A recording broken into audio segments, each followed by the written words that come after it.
Acheter une maison, Ouais. quelles sont les erreurs les plus fréquentes? Il y en a plusieurs. Une de celles que je vois, c'est que les gens commencent à magasiner, mais regarde ça une fois de temps en temps, une fois par semaine, une, deux fois par semaine. Le marché va tellement vite que si ce n'est pas ta priorité, que tu ne focalises pas toute ton attention à chaque jour à regarder ce qui sort, puis tu es proactif, tu veux visiter, tu ne réussiras pas à acheter. Ça va trop vite. Les bonnes opportunités, ils partent en une semaine. Il n'y a pas juste ça. Il y a aussi le fait que les gens, ce qu'ils veulent, c'est qu'est-ce qui est beau, qu'est-ce qui est Pinterest. Ils doivent être éblouis, puis leur cœur doit exploser tellement c'est le coup de foudre. Oui, mais ça, là, c'est rare. Alors que dans le marché, des fois, il y a des maisons qui sont structurellement saines, sont attrayantes, mais ils sont peut-être au goût de 25 ans, mais structurellement, sont saines.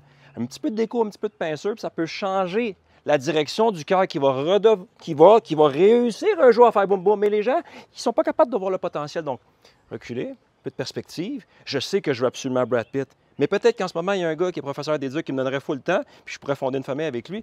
Lui, il a du potentiel. Brad Pitt, c'est beau, mais le gars potentiel, c'est peut-être mieux.